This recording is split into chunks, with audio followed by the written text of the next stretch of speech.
Hello, this is Janae and I'm with This Little Piggy Stayed Home. This is my YouTube video blog. I'm sorry about the noise today. Today we're going to be talking about the different types of goats and maybe discussing the different things that you can do with goats, what their purposes may be, and what you may want to do with them. Right now we are in my breeding pen and this is my Nubian buck. His name is Isaac and he's a purebred tapered Nubian. He's naturally polled, which means that if he's bred with another polled goat, the offspring will be 100% polled. If he's bred with a non-polled female, then a lot of times half of his offspring will come out polled. These are the girls that are being bred right now, and 3 of them out of 6 are due very, very soon. This is Priscilla, and she's a purebred Nubian, and she's going to be due here in about 2.5 weeks.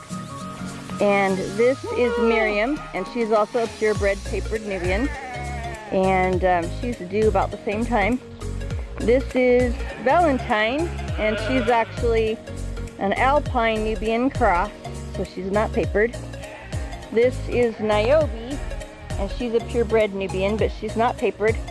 And this is Gretchen, and she is most likely mostly Alpine with maybe a little bit of Nubian mixed in her. Now, I bred all these girls with Isaac because what I want to do is produce some more milk goats. A few of these girls came from a dairy, and the dairy is here in Idaho, and she makes all of her income by making shoved cheese and selling it. So all of her goats have to produce either at least a gallon of milk a day, which is 8 pounds in weight, or they don't stay there. So a long time ago, some of the things I learned from buying some so-called milk goats is that they didn't produce the volume that the people said they did, or their teats were extremely difficult to hand milk. And I like to hand milk because I just prefer to do that over cleaning the equipment, sanitizing everything, and stuff like that. So I have another goat over here hiding. This is Roz, and it's sprinkling rain over here, so she's trying to stay out of the rain. This girl's mom supposedly produced about 3/4 of a gallon in her first freshening, which is really good. So a lot of times they don't start getting or producing the most milk until they are on their second freshening or their second kidding. This girl has a really good udder, and I have not had babies from her yet, but if I can get a picture of her udder, which it looks like everybody's in the way. It looks like she's going to be a really good producer. Oh, goodness sakes. Move, Isaac. Isaac, move. Well, it looks like I'm not going to be able to get a picture of it. Anyway, she's got a nice udder, really nice teeth, and I was told the last time she kidded she had triplets. Now, on some of these girls that aren't tapered, what I've done before is bred them with a boer goat, because this girl's a really good milker, but unfortunately her teeth are really short and tiny and really difficult to milk, and for some strange reason, even though I handle their milk really cleanly, it still tastes really goaty. But she produces a gallon a day, and she's a really good mom, but having goaty tasting milk doesn't appeal to my family. But I do milk her and feed it to bum lambs and other goats whose moms don't want to take care of them. So on some goats that you have that may not be tapered and things, you can breed them with the boer goat, which is a meat goat, and they'll produce offspring that can be butchered.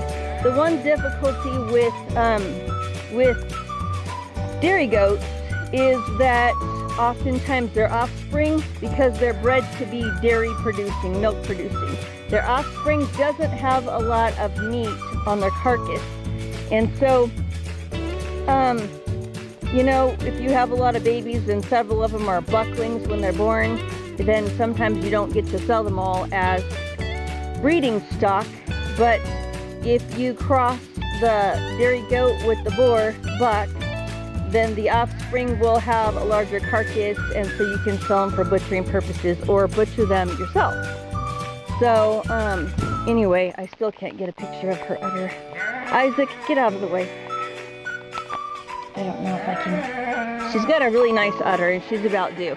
So anyway, this girl next time, if she produces a gallon a day, my intention is to keep some doelings off of her so that I can cross them with the boer.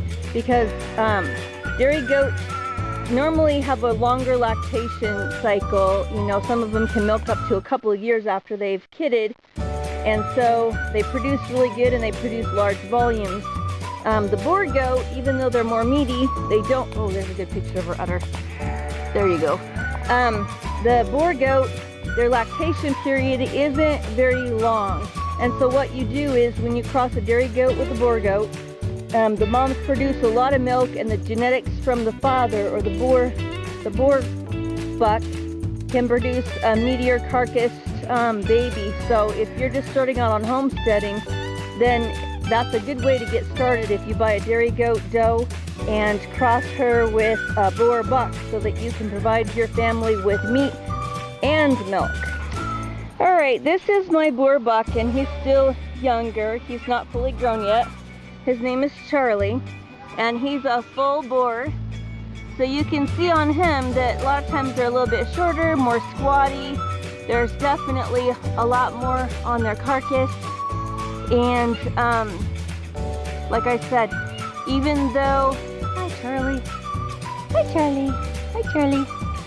Even though they produce bigger offspring that's genetically basically made up to produce larger carcass offspring, when you breed them with a dairy goat, the dairy goat's producing a larger amount of milk and having a longer lactation time than a boer goat. Boer goats are about 3 months is their lactation time, maybe a little bit more. Anyway, you're going to produce offspring that will have the genetics of the boer goat male, and also the mother will produce more milk so that it will actually help the babies to grow a lot better. Now, sometimes the babies come out looking more like the boer, and sometimes they look more like the dairy goat. And some people may kind of be, I guess, a little bit hesitant about trying goat meat, but goat meat is actually eaten in other countries a lot, and it's pretty lean, high in protein. To me, it tastes pretty mild, really. You don't really taste a goaty taste to it unless you're butchering an old animal. And then, you know, if it's fat, then the fat kind of gives the meat a not so pleasant taste. But I enjoy eating goat meat, and all the animals on the farm here have to have some kind of purpose. I don't just have pets because I'm feeding for children, so the animals have to produce something that's going to give back to the farm to help support it. Okay, this girl in the front with the horns, she's actually a dairy goat crossed with a boer, and I think she's either half or 3/4 boer. The mother was, I believe, either an Alpine or a Saanen, and she produced twins last kidding, so she did pretty good. She's a pretty good mom. Her body size isn't as large as some of the other boer does that I'm about to show you, but she produces some good offspring. This is a full-blooded boer. There's 2 other dairy girls back there, but they're not big enough to be in the breeding pen yet, so they're out here with these girls. Anyway, this is another full-blooded boer. She has not had babies yet, and that's actually her mom right there in the front. And last time she kidded, she had triplets, and so she's bred with the boer male. And this cute little girl, this is Jazz, and she is I think 3/4 boer and 1/4 Saanen, and Saanen is another dairy goat. And she produced twins her first kidding, and she's a really good mom. So anyway, you know, on my farm I like to have animals that have a dual purpose, and so when I breed the dairy goat does with the boer buck, I like it because I can both produce milk for my family. I also freeze excess milk to feed any triplets, quadruplets, whatever I have that the moms are not capable of feeding them all themselves. We bottle feed them. And then we're also producing meat for our family, for the freezer.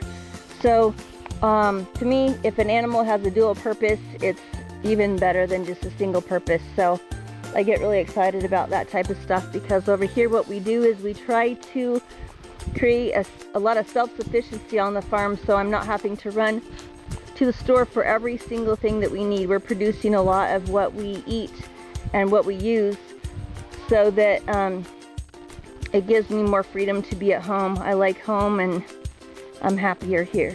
So anyway, I appreciate you watching today, and if you liked my videos, please like and subscribe for more videos on farm and self-sufficiency and all types of things. I hope you guys have a lovely day, and thanks again for watching. Bye.